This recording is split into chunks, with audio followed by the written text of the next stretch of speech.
Are you listening? Hello everyone, my name is Bryant Chappel and welcome to the Nerf Report. You are here for the very first episode. The very first episode.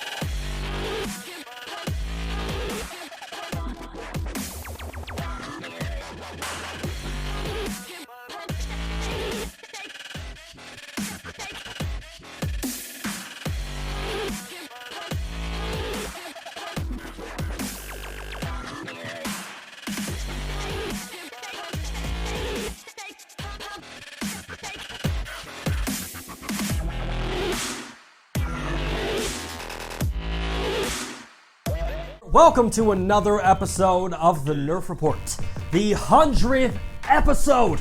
For the last 100 episodes, we have been your go-to source of nerfing all the week's gaming news into one show once a week, so you can worry less about reading the news and you can get back to playing those video games. If you think that sounds awesome and you want to support the channel, make sure to hit that subscribe button and share it with your friends. And of course, on this week's episode, the next generation of gaming consoles are right around the corner. And this week, PlayStation gave gamers their first look at the PlayStation 5 in action, along with laying out the roadmap for the PlayStation 5 success now and beyond. But before we talk about any of that, it's the 100th episode. Let's talk about what's happening next. You know, I was asked this week, out of the 100 episodes of the Nerf Report, what was your favorite moment? You're talking about 2 years worth of news. And if I were to just pick one moment, I honestly don't know if I could do that. I mean, any time that I got to dress up was a fun time. You know, drunk Spider-Man, a judge on Gamer Court, Indiana Jones, or even dressing up as Donald Trump. Those are guaranteed great times. But moments like the loud PlayStation 4 fan interrupting the show, or Alexa taking over the show only to beat me up off camera, those are moments that I've watched them like 1,000 times, but they still make me laugh. You know, Fortnite coach McDougal, get good moments of the week. The Sea of Thieves Banana Bonanza. The funeral of the Kinect. I mean, how could you forget the Nerfies? There was a moment when we censored out the word EA every single episode for a month. And of course, you know, you have the moments like when we went to San Diego Comic-Con. Those are really cool moments. But I think I struggle with picking one moment because, like, it's all just a blur.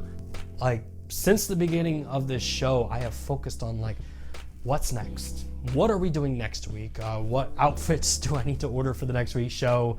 What sketches do I need to write? It's always been like, what's next? So when we came to the 100th episode, it really was a good opportunity for me to say, what's the next step for this channel? And over the next 12 months, the Nerf Report is going to grow in ways that I honestly never dreamed possible when I started this show. And that includes, like, brand new content. In fact, one of the things you guys have been asking for a very long time is Let's Plays. And Let's Plays are coming. I'm extremely excited for that because, you know, I started this channel for the opportunity for me to be able to play video games, and unfortunately the show has taken me away from having the time to actually do that. So it's going to be my chance to play the latest and greatest games, and it's going to be a little different because it's going to be something that I feel like the video game industry has been missing for a very, very long time, and that's just rating video games on the fact of, did I have fun? But along with Let's Plays, I also plan on producing more episodes of the Experience Points. You know, I had so much fun going to PAX South and talking with developers and seeing games and just sharing that experience with you. You know, San Diego Comic-Con, RTX is right around the corner. These are things that I want to take the show, I want to go to it, and I want to share them with you. But there's also one other show that we're working on, and it's in extremely early stages of development. In fact, I cannot stress that enough. This is very, very early stages. But by the end of the year, the Nerf Report Live will be a brand new monthly live community show. And my goal for this show is to push the standards of live streaming. And the Nerf Report Live will center heavily around you, the audience. It's going to feature brand new game trailers, guest interviews with streamers and developers, gaming news, giveaways, and so much more. Like, the Nerf Report Live is my pet project, and it's really what I see the future of this show becoming. And it's all about you. Since the beginning of the Nerf Report, my goal has been to create a news outlet for the casual gamer. No outrage, no bias, just informative and entertaining video game content. And with all of these announcements, I think it's key to remember that, because I don't want to lose sight of that, because that's what's got us here. You know, a channel where you can just watch one video and be able to talk about it with your friends and be caught up on the latest news. That's still important to me. And one of the key ways we're doing that is with the nerfreport.com. My vision for this website is not only to be a source of every single piece of content that we make, but I hope to grow the website as an outlet for up-and-coming writers and creators to post content themselves. I hope to use the Nerf Report as a trampoline or a launching pad for up-and-coming creators, like growing the reach of the Nerf Report and possibly even the team as well. So to wrap this all up, thank you. Thank you for the last 2 years. Thank you for watching this channel. And thank you for supporting me as I take the Nerf Report into a brand new frontier. But before we get into that bright future, your top headlines. PlayStation announced a brand new studio this week called PlayStation Productions. The new studio will focus on adapting PlayStation video games into TV shows and movies. The studio will be led by Assad Kizilbash and Sony's Sean Layden. And in case you're wondering, one of the first projects for the new studio is a Twisted Metal TV show. Really? A TV show about a tournament where you drive around in a vehicle with machine guns and rocket launchers and blow up your opponents as a clown driving an ice cream truck. Look, I love Twisted Metal as much as the next guy, but maybe not the best TV show. I mean, come on. Desperate Housewives of Midgard was already taken. This Is the Last of Us didn't interest you? Keeping Up with the Guardians has Daytime Emmy written all over it, PlayStation. League of Legends. This game has been dominating the world of gaming for years now. The game originally launched in 2009, and it has a reported player base of 120 million players worldwide. In fact, in 2018, League of Legends generated over $1.4 billion in revenue, and League has been responsible for some of the world's biggest esports tournaments, along with the catchiest K-pop song ever. Now, due to copyright, that's all that I can legally play on my channel. But for a full review of all the K-pop songs that are breaking the top charts, check out my new channel in the description down below. So, with all of the success that League of Legends has seen, there is still one avenue that the game has yet to conquer: mobile phones. And according to Reuters, China's Tencent Holdings is working closely with Riot Games to develop a mobile version of League of Legends. This would be a win-win for both companies, especially Tencent, because according to Reuters, mobile games accounted for 57% of the video game revenue in China in 2018. And seeing that Tencent's previous attempts of mobile MOBA games, Arena of Valor and Honor of Kings, have failed to compete with League of Legends, it seems that Tencent has given up on creating their own and might be going directly to the source on this one. And speaking of mobile games, we're not done yet because it's time to talk about Call of Duty. Your mom. This week, Call of Duty fans were treated to a brand new Call of Duty game, Call of Duty Mobile, in which gamers will take the heart-pounding, adrenaline-fueled action of Call of Duty wherever you go. Good news! You can finally get teabagged and harassed by a 9-year-old on your way to work, because fan-favorite modes like Team Deathmatch, Nuketown, and Blackout Battle Royale will be available on your smartphone for free. Pre-registration for Call of Duty Mobile is available right now for Android and iOS users. Half-Life 3.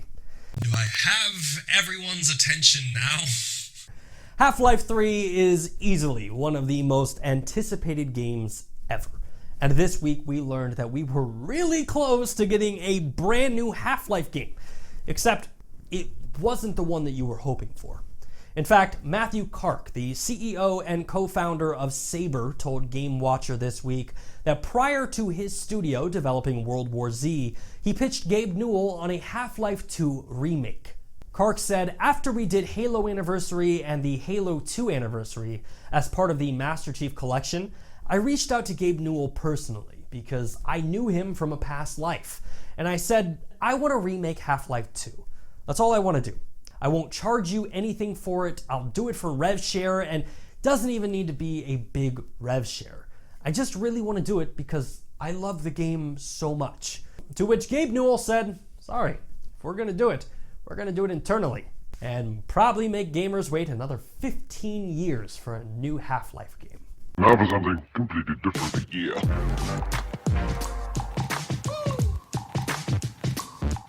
The PlayStation 5 is quickly becoming one of the most anticipated gaming consoles of all time. In fact, I have it on good authority that Santa is already fielding thousands of letters a week requesting this brand new console. Mainly because they're all from me. But as far as the PlayStation 5 goes, we've never seen it firsthand. It literally could be the ugliest console of all time. Although the Apple Pippin is pretty hard to beat. It's like a cross between a boomerang and an answering machine. Hi kids, you might be wondering, gee Bryant, what's an answering machine? Well, you see, when I was a kid, when someone would call you and you weren't home, the answering machine would pick up, allowing the caller to leave a message on a tape. And for a deep dive on what's a tape, well, ask your parents. Anyway, getting back to PlayStation. This week, during an investors meeting, Sony did give us our first look at the PlayStation 5. Except it wasn't about the physical look of the PlayStation as much as it was about the PlayStation 5's performance. Thanks to Takahashi Mochizuki of the Wall Street Journal, who was present during the Sony's Investor Relations Summit, we got to see firsthand a technical presentation of the PlayStation 5. And in the video, we see the same presentation that The Verge reported on back in April, where the PlayStation 5 is seen loading PlayStation Spider-Man in 0.83 seconds, compared to the PlayStation 4 Pro, which loads the same game in 8.10 seconds. Now, this video is extremely impressive, but it's not really news. Like I said, The Verge reported on this exact same feat last month. But the summit did give us our first look at Sony's strategy in moving into the next generation. In fact, Sony said we will harness the power of new technology to offer completely transformative and immersive gaming experiences. We will leverage backwards compatibility to transfer our community to next gen faster and more seamlessly than ever before. We provide stability of environment for content creators. Now, what is important to note here is that Sony wants to transition their customers to the next generation faster.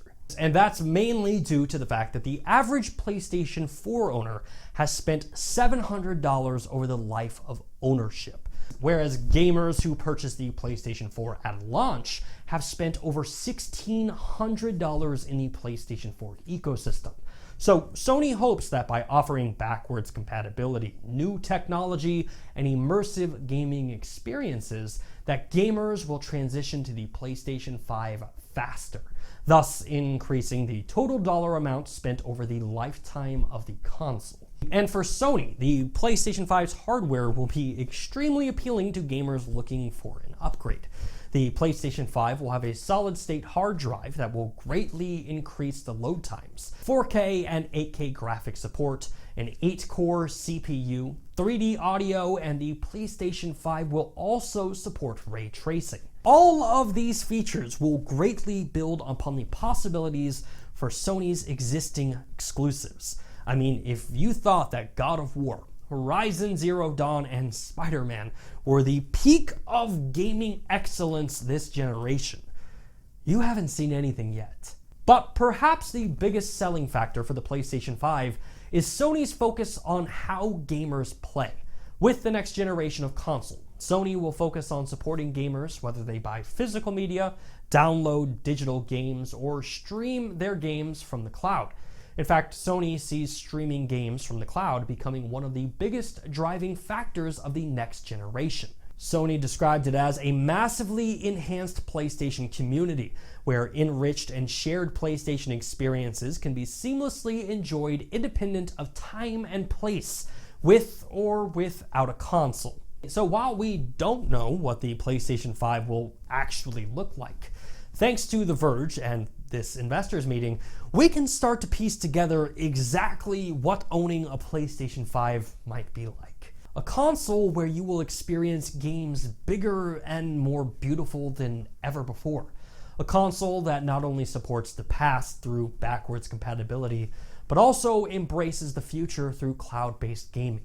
A console that allows you, the gamer, not to be held by the restrictions of your couch as the only place you can play. Just as the wireless controller revolutionized the way we game, PlayStation and Sony's focus on cloud-based gaming will open a future where you can game anywhere at any time. And finally, for this week, we come to... That noise, of course, signifies that we are running out of time and coming close to the end of the show. So, in order to cover all the week's remaining news, we must initiate a segment that I like to call...